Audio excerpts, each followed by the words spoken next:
right, Zig coming in at the top of the interview. Today we have Matthew Rhodes of Tropidelic and Rhodes Icarus. Rhodes is a hustler, man. He's a mover and shaker. He fell into this groove with this group of dudes and picked up on this thing and ran with it and learned every aspect of it and how to make it successful.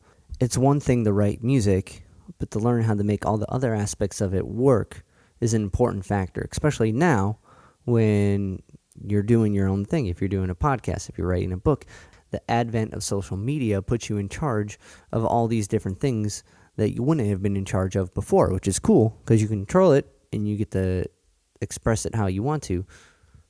But also,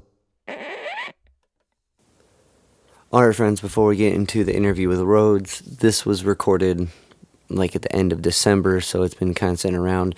And the intro isn't up to date, so we need to make it up to date. And I wanted to do that by first thanking everyone who helped out with the Dog for Diego week of streamed shows.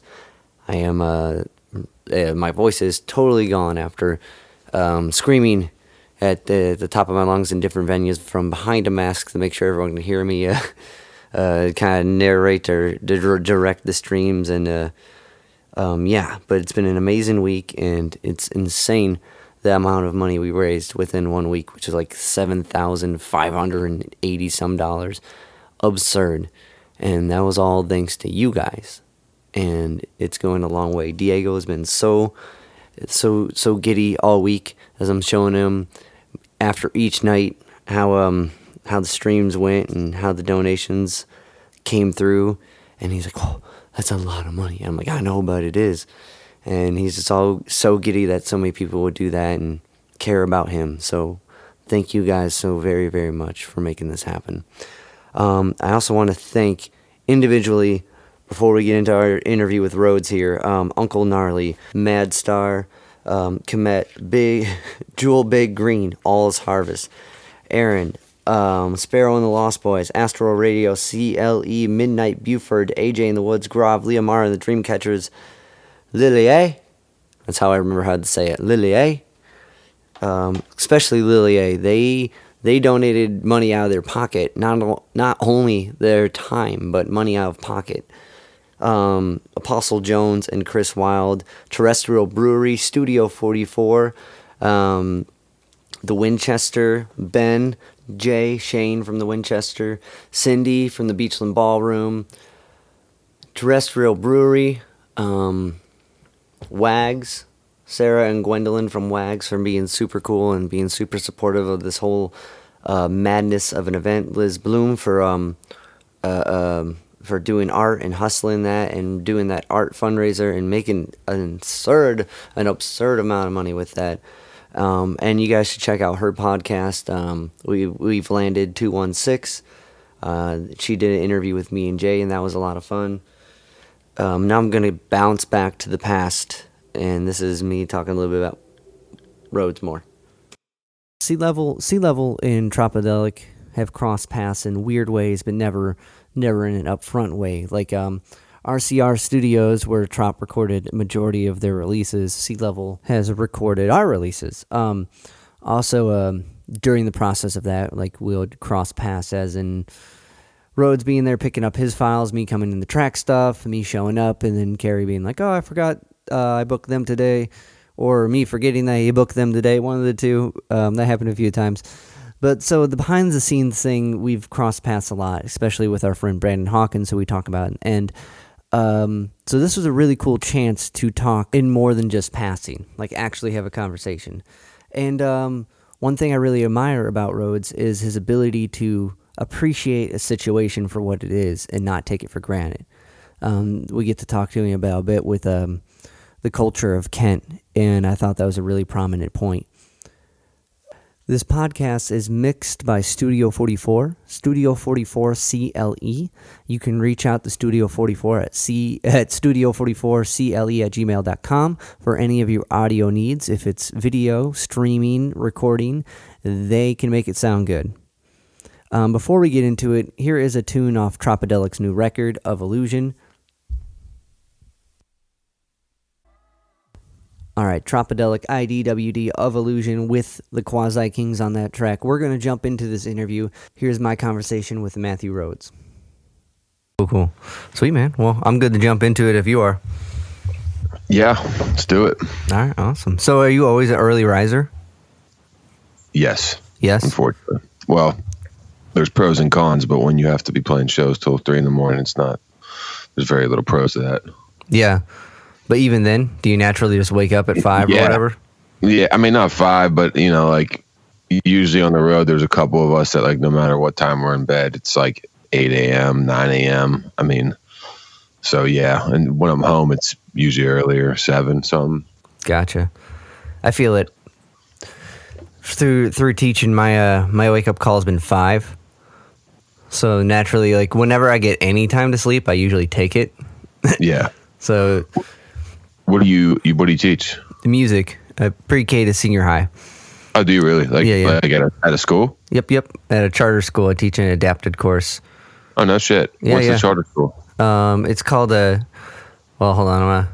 And it's cool because it's adapted, so I get to fit the kids' needs with it and do cooler shit. So Nice. It's not just like a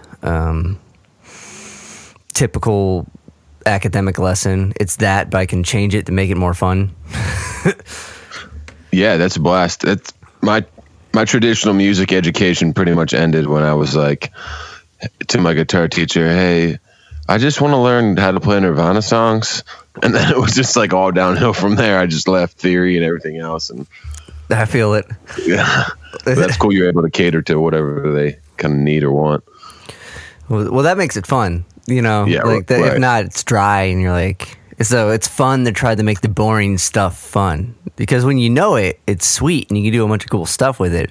But it's so dry. How do you make it spicy? And but when did you pick up guitar? I was probably 15 or something. No, I was younger than that. My parents had forced me to play an instrument in like the Catholic school, elementary school, whatever. Under the convent, they brought all the kids in for recess to play the instruments, and I had to play saxophone, and I was miserable, and I finally convinced them to let me play guitar. So I was probably like 8th grade or something. Gotcha. That's about when I started. I started in 7th grade, and it was on guitar, and I was trying to pick apart blues licks. But was Nirvana always the thing that drove you? Like, I don't know. I still to this day, like, I'm not big on theory, and I mean, I know where my notes are, and I know what sounds good, but I always say I'm not getting any younger, but I'm like, man, you just fucking learn the theory, man. Am I allowed to cuss on here? Or is that not? Yeah, so no, good? You're fine, dude. It's Okay. that's why that's why I left out the name. Yeah, but I've been saying that for so many years now. At this point, I'm at an age where I'm like, dude, just focus on what you're good at and be the best you can be at that, and like kind of let some of these other ambitions maybe fall to the wayside. But no, I mean, the guitar teacher tried to teach me the right things or whatever, and at some point I'm just like, dude, I just want to play these alt rock radio songs, and then he kind of just like, the guy's making whatever $20 a half hour. He's going to keep you happy. He's going to teach you the tabs or whatever. Was it? Well, and just it's more motivating to have someone learn something they want to learn. Right. You know what I mean? If you're learning something you want to figure it out, you're going to put time into it. I had this weird thing. I woke up this morning and I wanted to listen to fucking Supertramp. I've been listening to Supertramp since I woke up, and I'm just like, man, this band's underrated. Like Supertramp, like people know Supertramp. Yeah, what's the one song that's in all the fucking commercials? Give a little bit. Oh yeah, that's the big one. But then they had the Fall Out Boy covered that one with the guy. Take a look at my girlfriend. That song. Oh yeah. There was a Gym Class Heroes. Yeah, right. They did their take with that. Yeah, but it goes back to them. It's funny how, like, I don't know, there's got to be some kind of reason, but I'll wake up sometimes and I'll just have like the most oddball ass fucking song or artist in my head, and like today it was fucking Supertramp. I don't know. That's awesome. Yeah. Do you ever wake up and just have stuff written? I was talking to Bill Stevenson from The Descendants, and he'll wake up and he'll just have a song in his head. I don't know if I've ever had that. That's crazy. I definitely have stuff just like magically come like in a real quick kind of sort of fashion, but I don't know how to bed. No, not so much. Me either. Like, it's crazy. He'll come out. He was saying he'll wake up and have a whole song in his head. That's wild. And, yeah, he's got like a little studio next to his bed. So fucking awesome. I don't know much about the Descendants, but they're a fucking big name. Was it at our school, the Descendants were kind of a big deal. Like, we watched the doc, the Filmage, and for the students that really clicked and got like, because we have a band room, we do rock band club on Fridays. Okay. And like that really made it clear to the kiddos what we were trying to do. And the all philosophy kind of became part of the school's culture, which is fucking rad to say for a high school. You know what I mean?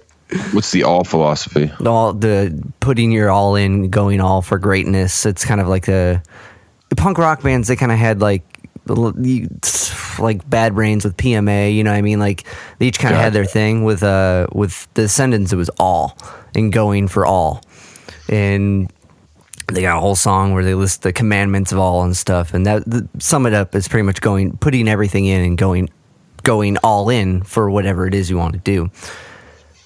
Nice, man. That sounds like a good punk rock education philosophy. Yeah, I don't know. It was really rad. So the chat with him was really cool. Yeah, I try to be well rounded with all. Like I'll like digging. For a while there over the summer, I go on a lot of runs. I would like put a new artist on it all the time, and there was a segment there I was doing punk because I mean I like punk a lot, but like I like Suicide Machines and that kind of stuff. Sick, yeah. But I put it on the Dead Boys. I know they're like a huge Cleveland. Oh yeah. Legends, but I mean I can't. It wasn't for me, but I mean like I appreciate. I know they're like. I mean they're probably the predominant punk band from Cleveland, right? Was it them and Pure Ubu and like they're like the most like I guess like there's a whole like first generation of guys to go out and do it, and they went out to CBGBs and like kind of pushed their way like so when all that was going on like in the earlier 70s they were the crew. Right. But in like the 80s there's a whole doc.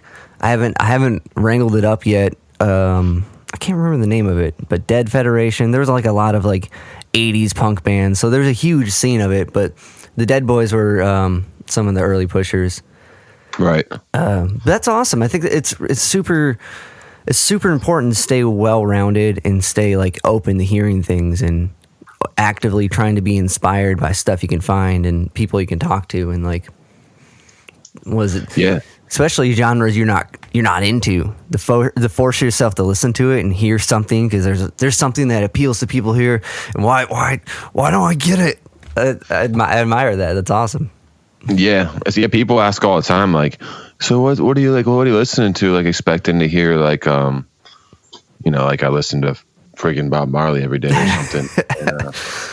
I honestly like I very rarely even listen to sort of reggae oriented stuff. Not that I don't love it. I spent a big chunk of my life listening to that, but I mean like I love bluegrass, and I'd say like the Americana folk bluegrass type stuff and then hip hop are kind of like my primary sort of go-to. Yeah. Well, that's a good melody, carries through, mix it in. That's a pretty trop mix, it sounds. Yeah, honestly, that I was thinking about this the other day because the one thing I can't really do is the like the double bass pedal, just the metal, like that's just like like that. And it came to me. I'm like, it's just dude, the melody. The melody is so important to me. And if the song is devoid of melody, man, it better have better arise some deep emotions in me because otherwise I'm turning it off. But like, it's pretty much everything I'll listen to with the exception of like that kind of stuff, which some of the guys in the group do. But yeah, melody. I love the melody, man. It's all about melody. Gotcha. It seems like it seems like your guitar players have always been like metal dudes, which is awesome. Yeah. Bobby's a metal guy, clearly. With the dime bag guitar, it's sick. Yeah, he actually got another one now. It's still what is that name eluding me? What's the guitar company? Dean. It's still a Dean, but it's more of like a Gibson style. But yeah, he's definitely a metal guy. So to kind of jump back, once you picked up the guitar and were figuring out some like chords and actually learning some tunes, and that was in high school, right? Yeah, early high school. Had like a high school band, yeah. And then, what was the high school band? It was just my buddies. We put out records and stuff. I don't want anybody looking for them on the internet. Yeah, I feel that, man.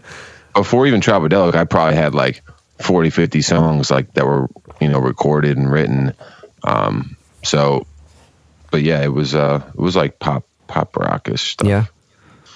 Kind of Nirvana influenced from what you were starting with, or no? It's always been like different. I don't know. At that point in time, like you're so young. I mean, I listen to some of that stuff on very random blue moon occasion, and I'm just like, God damn! Like, what was going through my like how I was so untainted by like just the fucking cruel world we live in that like I had these like just these natural the thoughts that were going through my head were just so I don't know just. They're just great, man. I wish I could kind of get back. I guess that's the story for everyone. You kind of just chasing that original feeling, whether it's the fucking crack or just like like whatever it is. You're trying to get that first sort of feeling that you had, and I'm still doing it. I guess it is interesting that for a lot of artists I've talked to, it seems like once they start, there's this burst of just like creative output. And then the more they do it, the harder it is to obtain. And like the harder it is to kind of have that pure just expression come out. And like, especially with writing, it seems. And it seems like a lot of people that high school years, and it could be the development thing. You know what I mean? Your body's going through a lot. Your brain's going through a lot. It's easy to have a lot of emotions and commit to them at a younger age. Right. And then when you grow up, you start to develop the habits. You're like, I wake up early, I do the thing, I put in the time, and the discipline's not there. I don't know. Yeah, and even like to once kind of like the late stage career. I don't know if it's the late stage as much as just kind of when you reach a certain point too. Yeah. This is one thing I've been trying to anticipate is that everyone kind of like not everyone. I mean, there's bands. Everything's different for everybody, but the big thing is that bands go soft. Like you get what I'm trying to anticipate in my head is okay. Like, bro, if you come upon some money here and this train keeps rolling like it's rolling, like I don't want to be that guy. It's like, okay, I lost all my motivation. I lost all the real shit that got me this far. So now I'm going to write fucking, just what sissy shit, or shit that it's not that didn't come from my heart as much as it's just directed towards marketing to an audience. That's the kind of stuff I'm thinking about now. I'm like, okay, like I see some of these bands and I'm like, man, that's just like, that's such a far cry from what the stuff that made me love this band. Yeah. And also that being said, it's a fine line. Like artists reinvent themselves. They reserve that right. That's why they're an artist. That's part of the game. But, with me, I'm like I said, I'm just trying to like, get in touch and stay in touch with that 15-year-old kid and those songs I wrote so long ago. It's that feeling that it's just organic, and I think it's tough for artists once they become millionaires to kind of like get back to that point. Yeah, and that's awesome because it keeps it pure and it makes the intent an honest one, which is I think overall more appealing. Because when you were 15, those are the people you like. You mentioned Nirvana. I'm sure Sublime was in the mix, or like artists like that have this intent that they're like just expressing themselves. There's this purity in it that doesn't hide. You know what I mean? You can't really hide that. You can see that from an early age, and like when you get further in your career, like you're saying, it seems like it's harder to do because you involve more people and you've become marketable in a sense, right? And like it's harder to like take more risks that may not hit like a marketable thing. Like I don't with Sea Level, we haven't really reached anything that to the point where we don't do what we don't want to do type deal. Right. But I can see with like the level you guys are at, like recording with Modest Yahoo and putting stuff out on a label where you have expectations from other sources, you know what I mean? Which is cool. It's like that's kind of the goal. You want to get to somewhere when you get a whole team backing you. Like, yeah, I can see where those decisions can become difficult. Yeah, I mean, and then as things progress, like, it's always the first time, like, so like you don't know what you're going to do till you're here. And then people, I recently took a big step back off socials for a bunch of different reasons. It was clouding my brain and in a lot of but people put, like, you can't put yourself in someone's shoes, like, until you're like really, like, you experienced it. And so we're blessed to be at this point we're at. There's certainly way more to navigate than there ever was. And, we're just out here fucking swimming, and but I think it's going well, and I'm gonna keep doing it. Yeah, no, the new record's awesome. Was this one, writing this one, because you have a lot of features on it, which is sick, and a lot of cool features. Like, writing this one, did you have those features in mind? Did you, like, leave room for it, or kind of reach out and write around it? Like, I was talking with Carrie about featured stuff, and, like, Carrie from RCR, he kind of preps, like thinking about putting certain spots in there. And I always wondered with you guys if that was, like, the case. Because on your last record, you had Angelo Moore, which is fucking sick, like, from Fishbone. So to get guys like that, and, like, it's a specific voice, and, like, leaving a spot in a tune, or, like, writing a spot for a tune, I guess really is what it boils down to. And what is that for you guys?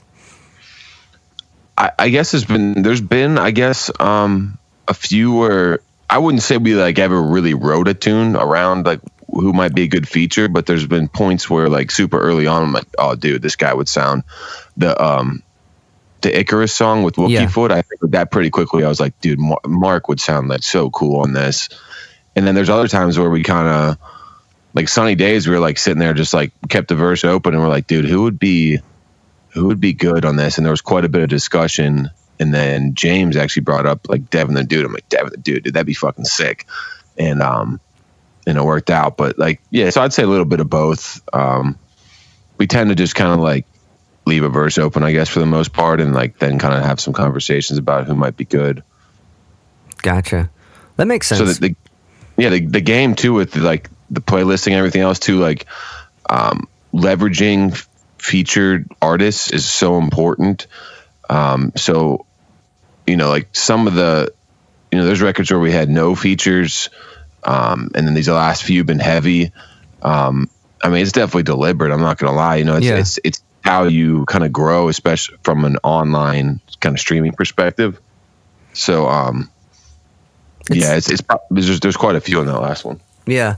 Well, it makes sense, because with the whole streaming market of things, or streaming approach to things, it's like trying to, like, figure out how do you bridge that gap, that point where you tip over and feed into other people's streams, you know what I mean? Like, and it's so isolated in, like, the Spotify sense, where it's not like Facebook, where you can network and tag someone and someone can follow you through that. You really got to hit that playlist thing, and that makes the feature thing is a cool way to do it and makes sense. And, like, the work with some of, like, your heroes or some of the bigger names, and, like, collab on something's like a next level thing. Like, so it's deliberate, but it makes sense, and it's like an approachable, cool way to do it, because you're involving these people either you cross paths with or you admire into your process to some way or some degree.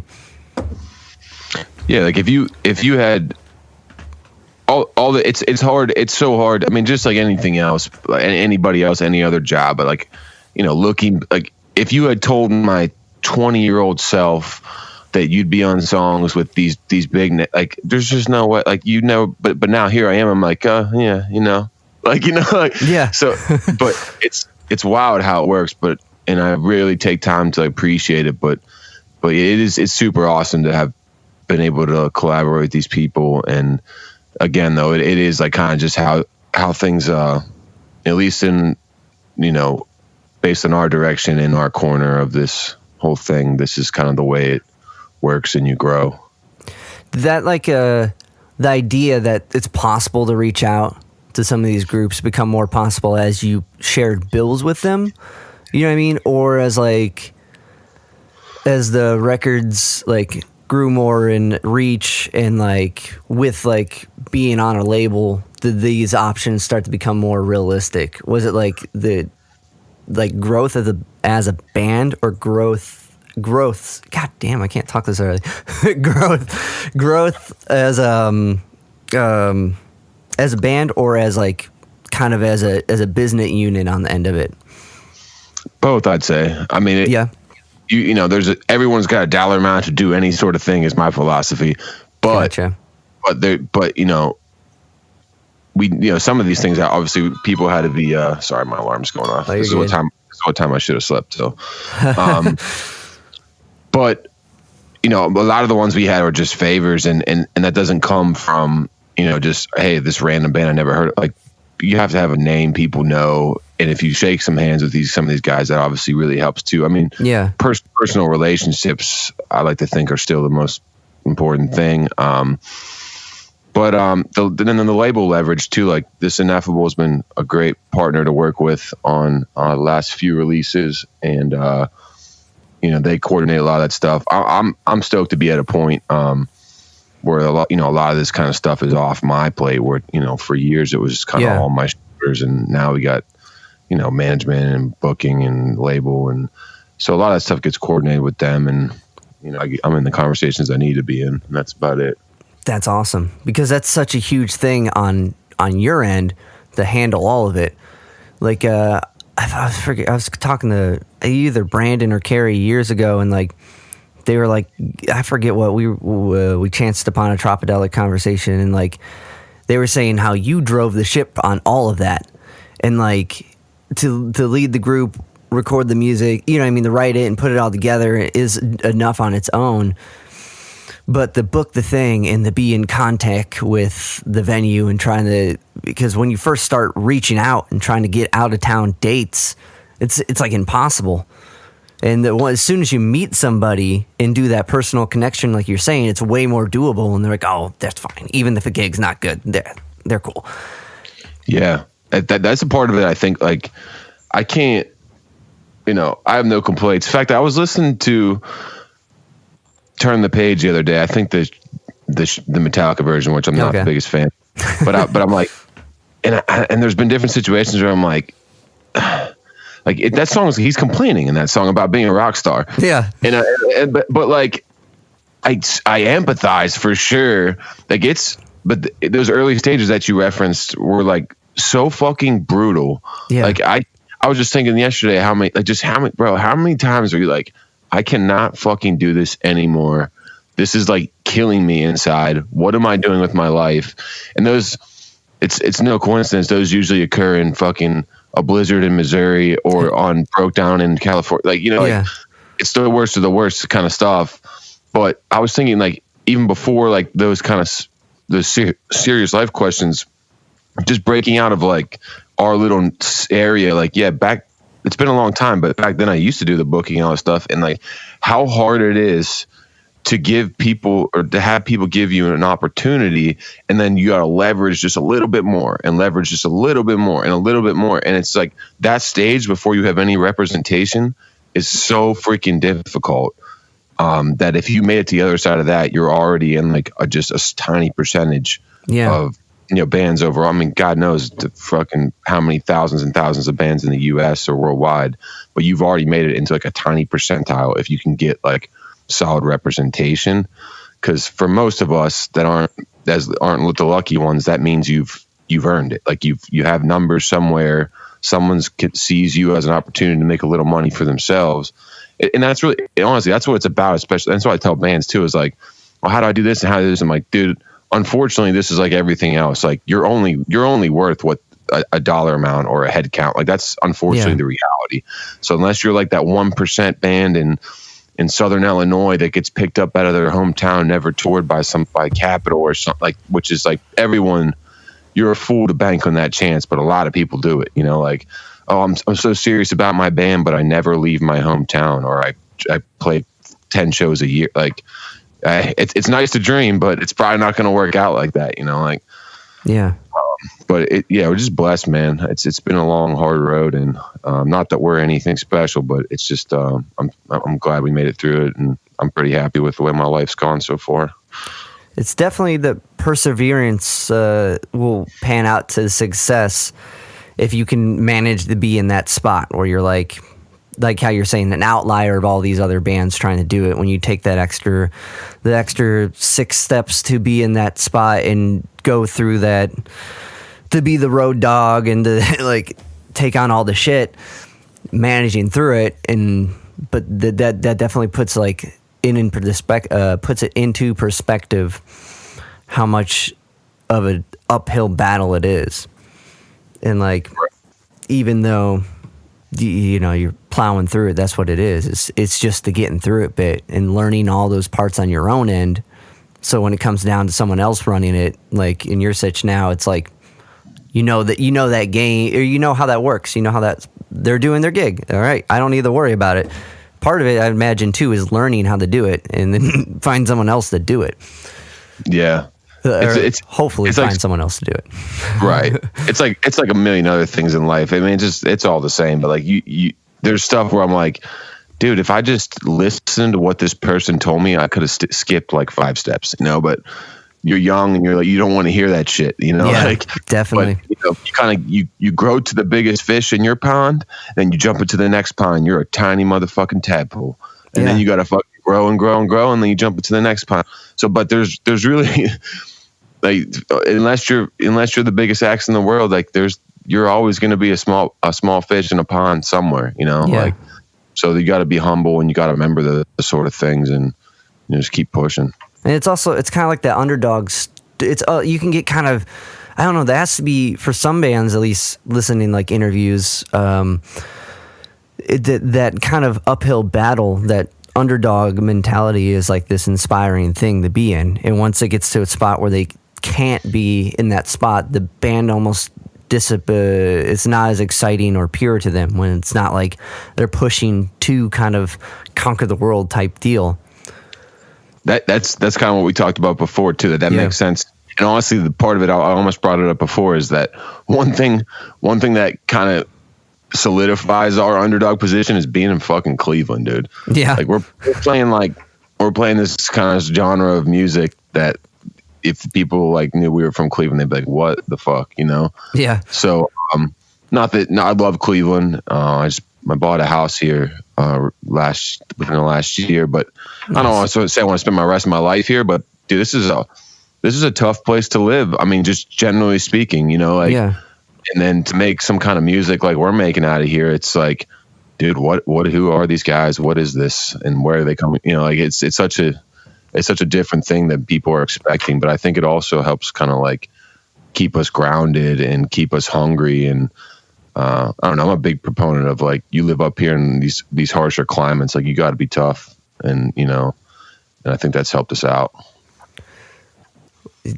Well, Cleveland, I mean, it's weird because like it is a tougher environment, like when compared to like, they're making reggae style stuff in Cleveland. Yeah.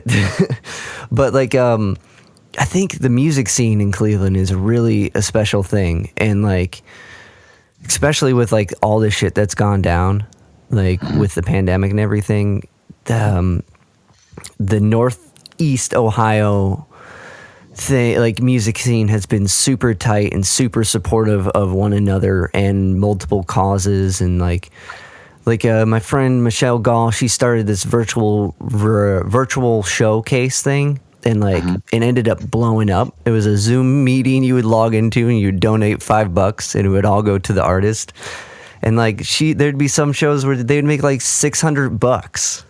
Right. Like that's like a cheap grog shop show. You know what I mean? Like, right. That's a banging night at a cheap grog shop show, but it was all virtual, and like that went on for months. And like that's really with the podcast and stuff where I picked up more because I was interviewing people she was doing for her show that pushed their thing. But like just kind of seeing that in multiple things, and like there's this whole 48-hour virtual fest that was aimed towards some type of hunger thing as of lately. Like the Cleveland, as tough as the environment is, I think the people are equally as tough and equally as pure in a good way. Yeah, man, product of your environment. But I agree. you hit the nail on the head though with the scene, because you know, my stomping grounds are like, you know, I grew up in Pittsburgh. I have a bunch of family in Buffalo, and then I've lived in Cleveland about half my life now. So like that's kind of my circle. But then, you know, all these neighboring cities. But when you kind of put them in comparison, I mean, in my opinion, and I'm trying to take bias aside, you know, Cleveland music scene compared to where I grew up, Pittsburgh, is better. Even the places as big as Columbus, I feel like the Cleveland music scene is actually better, definitely better than cities like Buffalo and probably Cincinnati. So that is unique, and honestly, it is in large part on the backs of people like Kathy and Cindy at the Grog and the Beast. And like I just told somebody the other day, I'm like, dude, like that is the resourcefulness, the perseverance, and like the determination that those ladies have showed should be fucking noted in like a documentary. Like Kathy, when I'm just like, wow, this lady is a fucking boss, and to survive in this market for so long, and doing it in like a DIY sort of fashion without the support of these huge players a lot of times is like super remarkable. And I love that, because that's fucking Cleveland, dude. Like, you know, but you know, word up to them, man. More power to them. They're awesome, and it seems like they're both kind of getting by here. And you know, I can't wait to go back to doing things as normal here. Yeah, well, they're definitely working on it. Definitely seeing what's there and working around it or working through it. And Kathy, I mean, they've always been, and Cindy, they've always been that way. And like, I was talking to Mike Watt, and he was just like, Kathy, the grog shop, good boss lady. Like, just like, but so it's been a thing through the whole time. They've always been this way, you know. So right. This situation, I think no one's adapt to handle it, but no one in that spot would have done better than those two. Exactly. I seen the Grog Shop. Didn't like Less Than Jake stream from the Grog Shop like this month? I saw another big band did, I think, too. I don't know. I saw a flyer for it, but I can't remember if it was like pre-recorded or something. Yeah. I didn't dive into it. That I'm gonna guess it was pre-recorded. Yeah, you might be right. But you kind of, as far as Trop is considered, started in Kent, right? Yeah. So I wanted to break out and get out of like the bubble I grew up in, and I decided that was only 2 hours away in Kent, Ohio. So I, you know, dove into that sort of lifestyle and started college. Yeah, college. Yeah. I went to I actually graduated from Kent. Was a DJ there, and nice. What'd you go for? Business. So okay. Yeah, makes sense. So I ran a bar there, and I DJ'd, and I booked the shows. I booked the shows at the Robin Hood before it was inevitably closed and torn down. But I was lucky enough, like, to book. I booked Wiz Khalifa at the Robin Hood. Sick. Yeah, it was like 2000, maybe 6 or 7. Like, he had like one song on the radio, and it was like, man, it was wild to think that happened there. And then, you know, we'd get Chip the Ripper in there and a bunch of stuff. It was such a blast, but most of which I can't remember anymore. But and then I mean, I'm, you know, when I always think about like, okay, well, when did this really all kind of start? And if you take it back that long, I mean, we're well over 10 years, but I try to consider the fact that the first 4 or 5 years, I mean, I don't even think we played Cleveland for like 3-4 years. You know what I'm saying? Yeah. So I kind of think of it as, you know, when did we really start hard touring? And that was probably only like 6 years ago or something like that now. So, you know, it was just a hobby until it wasn't, you know? Yeah. Well, I mean, once it starts picking up, you grab on and keep going. That's interesting. So in Kent, because a lot of big bands came out of Kent. You know, you got like Devo, the Numbers Band, Tin Huey, the Waitresses. Kent's kind of a heavy hitter, even though they kind of branch into Akron. A heavy hitter in like Ohio rock. So you're booking this club, and you're working with Kyle, right? Who was a first collaborator for Trop in like the Crest the Wave era of. Oh, you talking about Chivantes? Yeah. So it was roommates. Yeah, it was my old roommates on University Drive there. Yep, he was one of them. and you're coming prepped because you've been writing songs from like high school all this time. So was that like one of the first times you've collabed with somebody in a like a way like that, or was it just like just a continuation and just like being around all this stuff made it kind of click in a way? I don't know if there was really too much thought into it. I was definitely collaborating with kids in high school and stuff, but man, it was just a party lifestyle, and we were just having a good time. I was talking about getting up early. Like I was telling some of the guys the other day, like, man, like I remember where I couldn't get out of bed before 11. Like you were ruining my day if I had to be out of bed before 11. So it's just like wow to think how life changes, and but yeah, the early days there's still just something super like natural about it, and some of that stuff I'm just like wow, like what was I on? Like Adderall was a big part of those years. Yeah. You're a sober guy now though, right? Yeah, actually, I just went back to smoking weed like a few weeks ago. Yeah. After 4 years, so you'll never hear me say I'm sober again. But I haven't had a drink in 4+ years. Gotcha. Well, I think it's good to like experiment with yourself in that way to like see what I'm pretty much. The only thing I need is caffeine. You know what I mean? Yeah. I don't drink and I don't smoke, but it doesn't mean I've never have. I've attempted it. I don't want to say I've tried it, and just it isn't for me. You know what I mean? And like part of that is experimenting and seeing what works with you and what you can use as a tool to get through shit. Right. But anyway, so sidetrack, I guess. But so working with Kyle and like kind of fine tuning this like.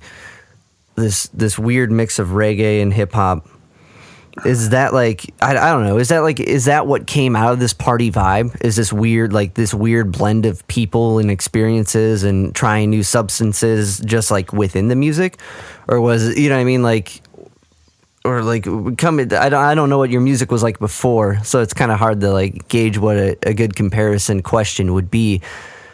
Or did it just come from a pure spot of being around all this stuff and the music represented that, or being around other people? I don't know. That's kind of a. I think you're asking if there was like intent there, or if it was like. I'm trying to find a way to say that right. Was it? Both. It was. Okay. I mean, we'd come home and after night at the bars or wherever, and then we'd be standing on top of the living room table having like freestyle battles with a room full of people that are going berserk in a house that had been clean for 7 years. You know, like, so like the hip hop, a couple of dudes I lived with were like straight from Cleveland. Yeah. There was a lot of different influence. I mean, it's part of getting out of where I grew up. So this is a cool thing too. Like, and I would go and take advantage of every opportunity I could at Kent. Yeah. And I think it's gotten worse since, but I saw Chuck D speak in a room with like 30 people. Sick. I saw Talib Kweli speak in a room with like 30 people. I saw Russell Simmons talk. I went and saw the Black Keys in Kent with like 50 people there before they blew up. I saw Common and Muse on an MTV tour came to Kent when I was there. Damn. Like, imagine that, Bill. Yeah. I saw Michael Moore came and had a big rally, and Tom Morello showed up and started playing. All this stuff happened at Kent, and since then, I think they reallocated how they do the money. So now, like the big fraternity guys that are now like the student council people, they get to determine. So back in the day, I think when they have like 200 G's in the budget, they'd have like this. It was called the All Campus Programming Board. And there was these hipster cats that knew about the cool stuff, and they would kind of piecemeal it out to different cool things here and there. And now I think they take that whole budget and they're like, and the head frat guy's like, let's get fucking 2 Chainz for the whole, and that's it. But back, I was lucky to be just on the cusp of that. So I got so many. It was the first time in my life where I was like, shit, like the floodgates on culture just fucking opened up, and it was pouring on my fucking head, and I was taking advantage of that while a lot of my friends were sitting at home just smoking weed. So it was a culmination of those sort of things, and then it's just like what felt good, and there was some intent in the sense that like, hey, like nobody around us is making anything remotely close to this. Why don't we try to do something different here? And there was a whole different set of guys back then, and it was a lot. I afford them every credit in the world for kind of setting the foundation for what this all has come. But it's amazing to me to think that the different guys and stuff, like there's stuff that'll happen every once in a while. I'm like, dude, like this part of this hasn't changed despite this being nowhere near like the original sort of group of guys. Like it's wild to me to think how the vibe, and I think outside looking in, person would say, well, that's you, you're the one carrying that. But it's kind of weird, man. Like there's like this vibe that, I'm not dictating every move everyone's doing or anything like that. Like it just somehow, and it's the fans too. Like it'll pull in people where I'm just like, we've been pulling in like these crazies since like day one. Like people gravitate to us that like a certain type of person, and I'm like, that's so weird and unique. Like it's not me, and I don't know how it transferred, but I can't thank those original guys enough, and I still talk to most of them. But that's awesome. Like it's definitely, it has to be like the vibe and atmosphere a group of people can create, like a community, that when you try to define a community of like people that are into a thing, like I imagine being in it, it's hard to describe it, but being outside of it, it is easier to see like, oh, they all like blank, they all do blank. So being in it and kind of like all these people that are into what you guys do and kind of running it like you are, I can't imagine you can just be like, oh, it's this or that. Right. That's cool that you stay hip with, or stay close to everybody, or remotely close to everybody. Kyle's doing some crazy, cool, like horror music stuff now, which is rad. So he was always into that. Yeah, he always liked that stuff. Yeah, that's awesome. Like, because it's such a and B type thing, and like it's this metal vibe to like this mix of reggae and hip hop. So, and it's interesting too, because Kent, being like this culture center, like I was talking to Chris Butler, who was he was in the band The Waitresses, and wrote that song. You know that group? I don't know that group. Okay, they do that. I know what boys like. That song. Oh, really? Yeah, They're from Kent? He's from Kent, and like he played in Tin Huey and the Numbers Band, so kind of heavy hitter in Ohio music. Yeah. And when he was telling me his experience of Kent, because he was there during the shootings, like it was just like this immense like being immersed with culture, and like he became a film guy, he became an art guy, and it's so cool when you can surround yourself in that time of your, like in the college years or whatever, when you're growing, to be around all these things that can like nurture that weird thing that you watch this crazy film and you think about it for like 6 years and you're like, I still don't know what it means. You know what I mean? Like there's something about always being inspired by like this thing, and it seems to have rubbed off, because like even now you're still hunting for that new cultural experience through listening to all this different types of music. You know what I mean? Like I think having that installed right before you embark on whatever your journey is always going to be this reservoir of depth. Right. I think part of it too is the freedom. Like, I mean, so chasing that feeling is like, it's chasing the freedom I once had to be able to take in that sort of stuff. Like, college wasn't easy, but man, it's fucking, if you're lucky enough to go to college in America, and especially if you had some help, like my parents helped me out with my tuition. Thank God for that. But like, it's kind of nice, bro. You get like Fridays off if you plan it right, and like you get that kind of freedom. Like I might never have again the rest of my life, but I'm gonna chase it, and that, because that allows you to take in stuff like that and be a part of those kind of special things. Yeah. But I didn't know that band was from Kent though. That's cool. Yeah, Kent's got a lot of badass stuff. It's interesting, like with college or just through life, you progress from one thing, and when you're in that thing and you go to the next thing, you're like, oh fuck, I wish I was doing that thing again. You know what I mean? Like I went to CSU, I went to Cleveland State, and like before I did that, I went to Tri-C and knocked out all the bullshit credits, and then went to the actual, I studied music therapy. So like before I started studying anything music, I knocked out all the stuff you didn't need, you know what I mean? Because I wanted just to focus on that. And then like I was like, oh, this, it's not as fun. You're doing, but then there's this kind of freedom because you didn't really necessarily, the class didn't mean the world to you. You're just kind of taking a history class. And I like history, and it became like a student-esque person through the whole process of it. But like when I got to CSU, I'm like, oh man, you know, I was taking classes where I just got to meet people and learn things I didn't necessarily care about. Now I care about every little detail. Right. Yeah, I remember like music as a world phenomenon, and it was like this hippie lady at Kent. Yeah. We would just sit there and pick through like traditional African music. I mean, it was just wild. I had like a film class, and we just analyze the shit out of old film. I mean, like that's sick. That kind of stuff. If you're privileged enough to experience stuff like that, man, just please soak it in into your bones. Like I think, you know, I took advantage of a lot. I probably could have took advantage of more.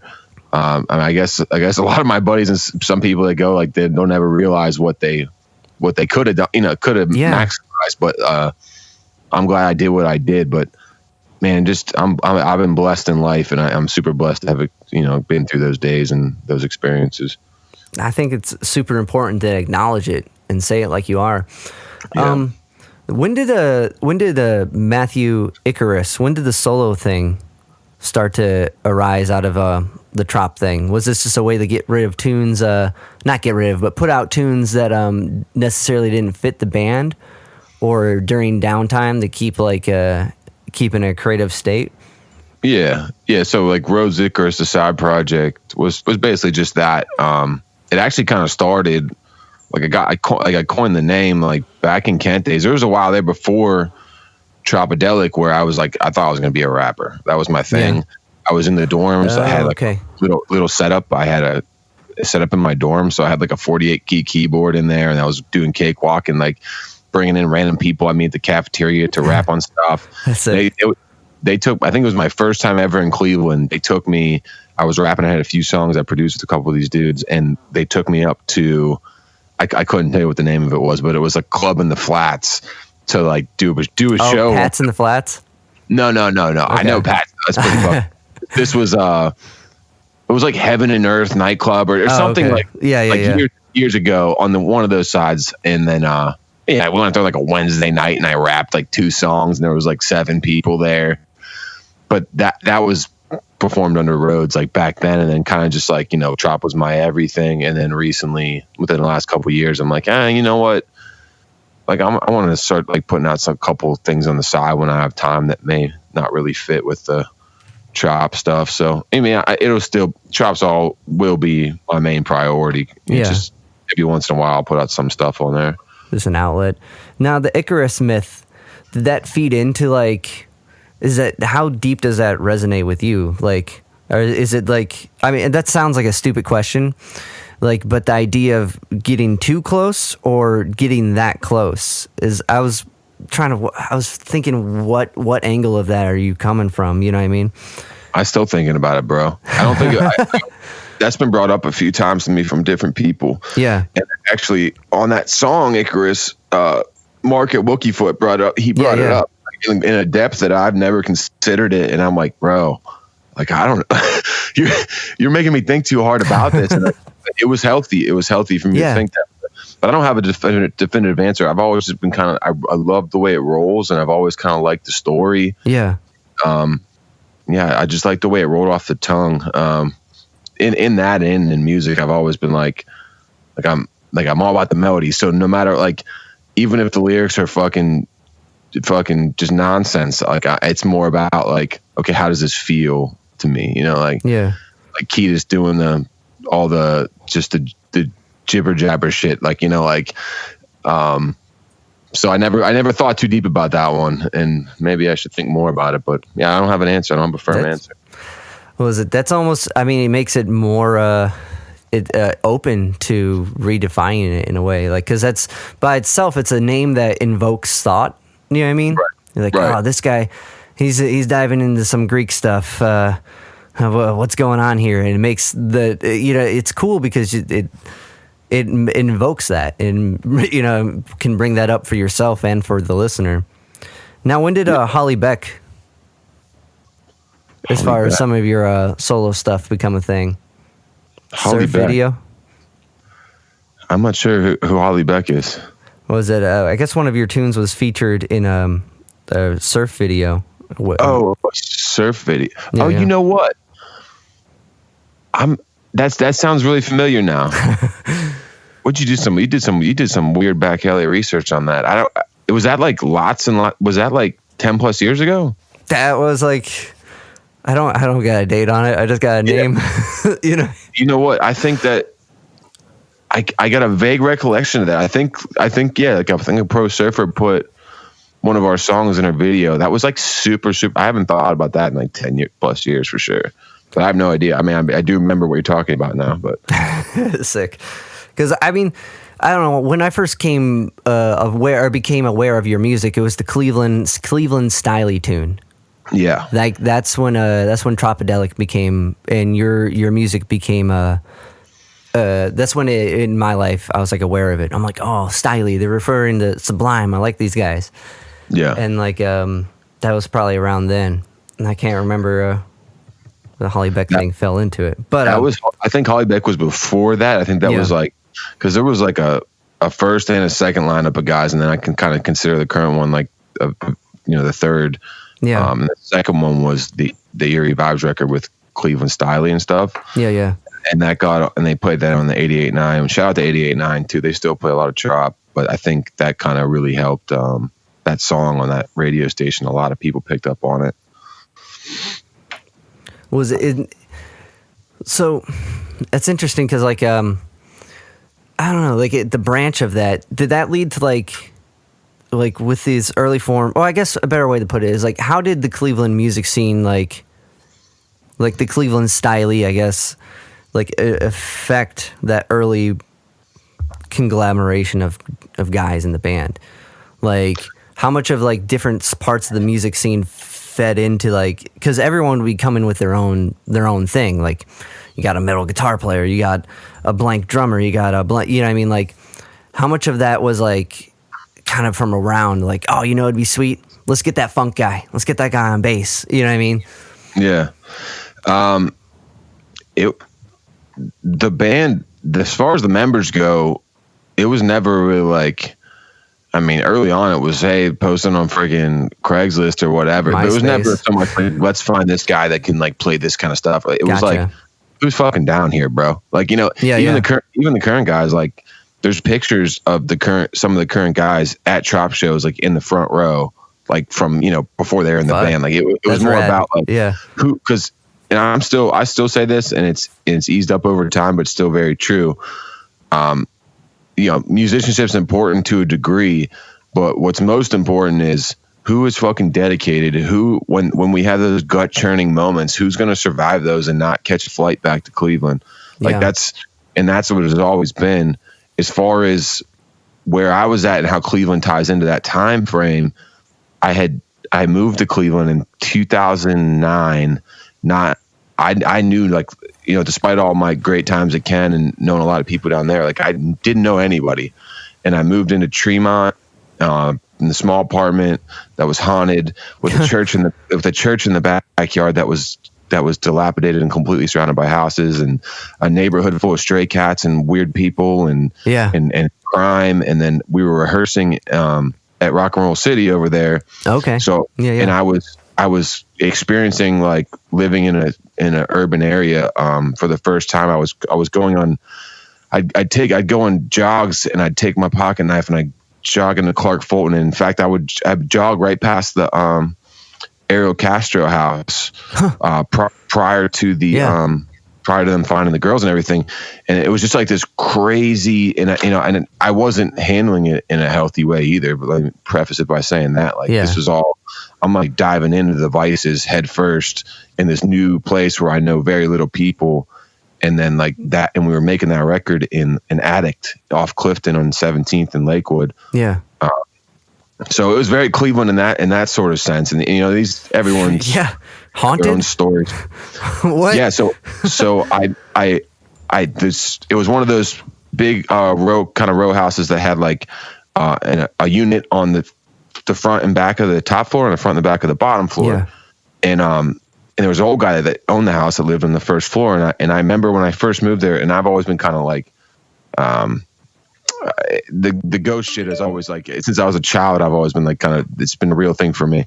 But I asked the guy, I'm like, hey man, just like ask you, like, anything weird happen here, anything like that? And he kind of made a weird face, and his son was there, and he's like, oh, no, nothing. Well, long story short is, when I moved out of there, he told me, he's like, yeah, I want to let you know that there's a couple in here before you. They stayed here for like 2 months, and they had moved out and just quickly one night because they said something was torturing them in your apartment.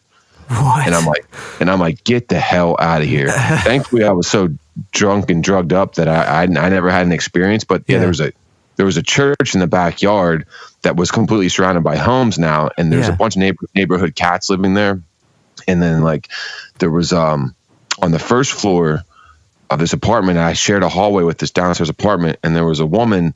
She's got to be in her 40s and just looked every bit of 65, and she was stripping at one of the clubs on 25th. I remember. And I get a glimpse in her apartment when I walked by, and there was trash piled up like literally to the ceiling against the walls, and she had kids living there, and it was just like this whole crazy like just oh my god, I just went from fucking Kent State to like just like not, and it was wild, man. It was wild.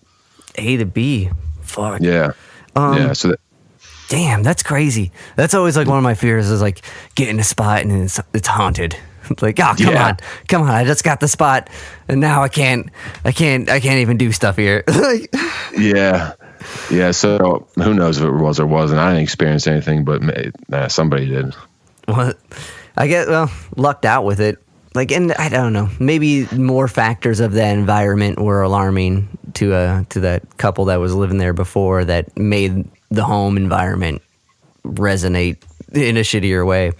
Probably. Like I got my car broken into over there, so I bought guns. Like I would. It was a super strange and necessary part of everything, but it's some Cleveland shit for sure, you know. Yeah, that's one thing you're never ever really ready for is like finding a spot and then like worrying. It's kind of like that Malcolm Gladwell thing, the trust. Like we as people, when you meet a stranger, you default to trust. I don't know. Yeah. Have you? Oh yeah, I'm big. I read a bunch of his books. Okay, the Talking to Strangers.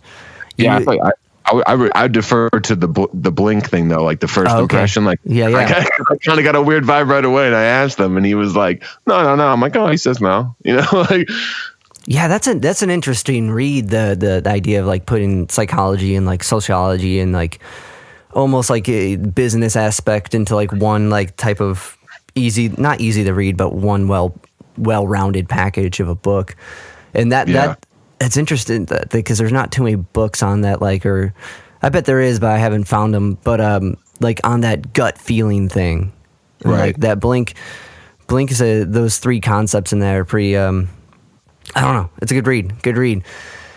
But yeah, I guess that would be like the gut feeling there. Like this lady's living in trash. This place is haunted, and there's a bunch of crazy cats. Maybe not my vibe. Yeah. I think I wanted that at the time, though. I think at some point, I don't know. It's always been like kind of like A to B. Like, I just like swimming in the darkness, though, bro. Like I don't like, you know. Maybe it's being an addict, or who knows? Yeah. That's time.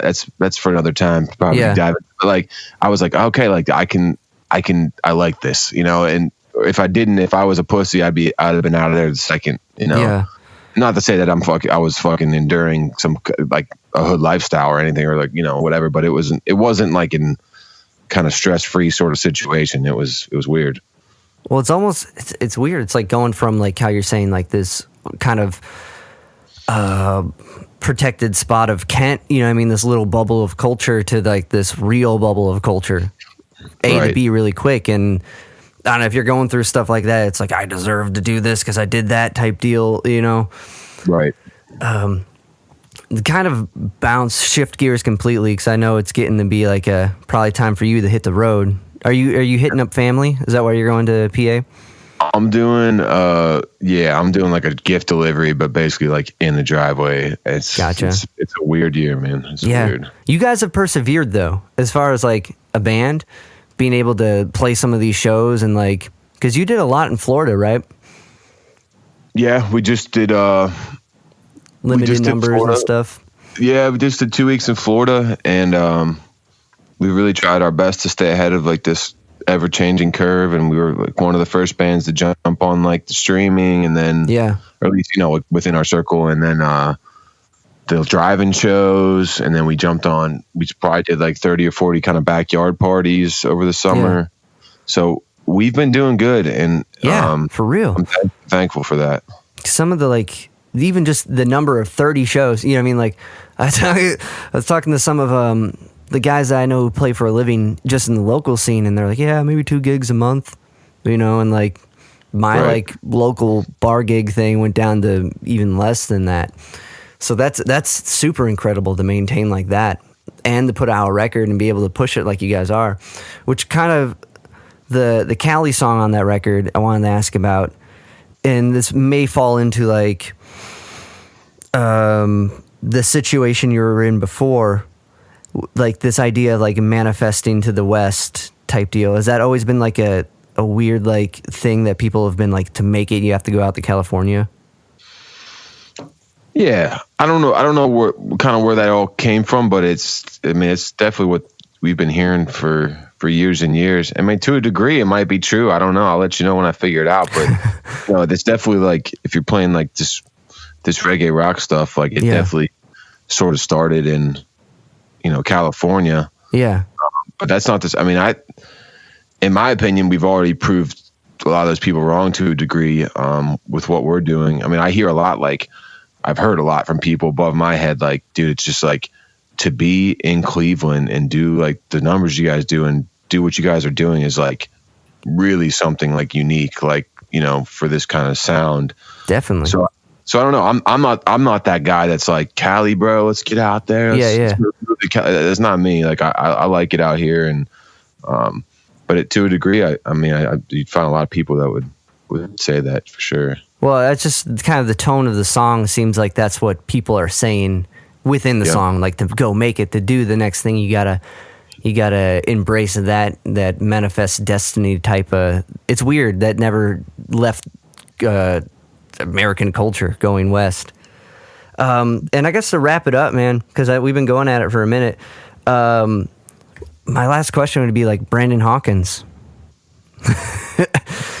Brandon Hawkins? Yeah. Just Brandon Hawkins. Just Brandon Hawkins. It's not really a direct question as much as it is like, that's how like I think I met you and Carrie and a lot of people. And Brandon's been involved in Tropidelic for I don't even know how long. That's kind of that's what I want to find out. He is he is the connector of all connectors. If he's in the tipping point of philosophy, like. That guy reaches out to so many people and puts together so many things. And Tropidelic has always been something that's inspired him, and something that he's never not mentioned. So how deep do your roots run with our friend Brandon? It's such like back in those like days. It was just again just like another like completely just like natural magical sort of situation. I remember in between classes at Kent. Like bustling students walking between the buildings. I was out front of the business building, and it was almost like I saw a guy. We used to call him Ketis because it's just how he looked and kind of moved and stuff. Yeah. Also called him Jesus and a bunch of other things back in those days. But I saw this guy walking with a guitar case, long hair, hat on backwards, like at a distance, like through just a bunch of hundreds of students walking. And I go, you know what? I know this dude's going to say something to me. And it's not like I had to look to me at the time too. I just kind of looked like every other generic like dude walking around there. Yeah. And like, shit you not, he walks up to me through these people, and a baby bird falls out of a bird nest like, right between us. Fuck. And I'm just like, what the fuck? And then he slept on our couch for like 3 years. No, but he's been a great friend for a long time. And and then he kind of did his thing in Florida for a while, and now he's back around. He thrives on bringing people together, and he's doing well. So I'm happy for him. That's crazy with the Hawkins reference. Like this is his name, and then this bird falls in between you guys. It's wild, man. The whole everything just happened. I'm blessed, and it's been a wild ride, and I'm stoked to be here. Yeah, man. Well, damn, that's awesome. Well, Rhodes, thank you so much for taking some time out to chat. This has been awesome. Yeah, man. Thanks for having me. This is one of the better ones I've done, so appreciate it. appreciate that. Definitely.